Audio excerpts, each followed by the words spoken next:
Dialogue 4. Can you hang the clothes on the washing line? Can is the auxiliary and hang is the full verb, which has to be in infinitive because it is after can. So after auxiliaries like can, could, will, would, shall, should, you always use the infinitive. Clothes is always in the plural, as you have the pronunciation in here in British English. Clothes, in American, clothes. On the washing line, you always have to use the preposition on. Sometimes without washing, on the line. It implies the washing line. It's the short form. But look at those black clouds.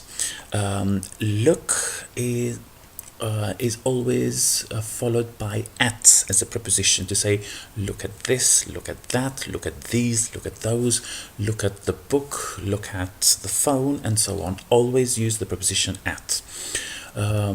It's going to rain soon. Now, the apostrophe s is s. Going to and rain now is not a noun, but it's a verb, it's the full verb. Now, in this case, it is used going to. Why? Because it is a prediction based on facts. As you can see, there are black clouds in the sky, and we all know that black clouds bring rain. So that's why it's used going to. Instead of going to, sometimes will can be used. It will rain soon. That is my personal prediction. In this case, it does not make much of a difference. But whenever there is a prediction based on facts, like this one, like black clouds bring rain, then try and use going to. When it is your personal prediction, you are sure that something is about to happen, then use will. While the present continues, it's raining soon, normally should not be used. Yes, it looks like it's going to.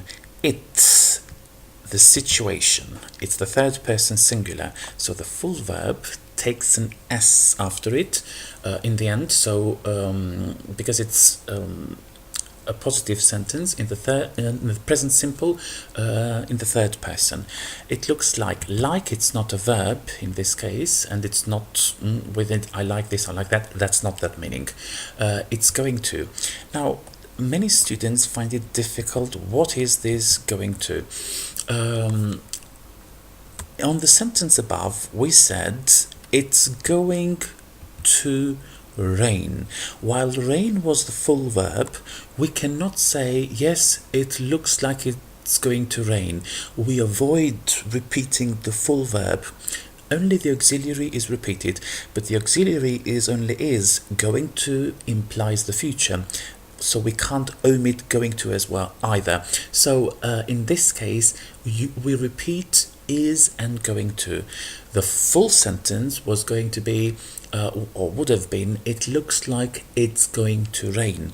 But because you should avoid repeating full verbs in the next sentence in English, it's only repeated it's going to. If the previous sentence was it will rain soon, then the answer would have been yes, it looks like it will.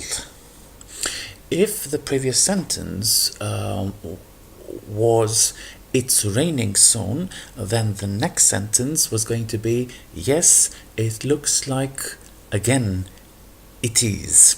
So we always repeat the auxiliary, not the full verb.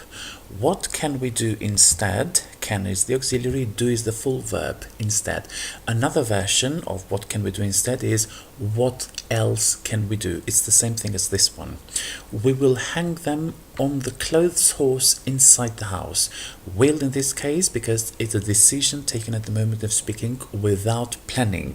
So do not use going to in this case. On the clothes horse, apostrophe here is shows possession.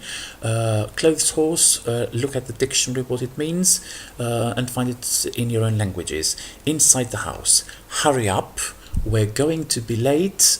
Again, I predict that we are going to be late because it's obvious that we don't have much time. Again, instead of going to in this case, we can also use will, we will be late, with not much of a difference when it comes to meaning.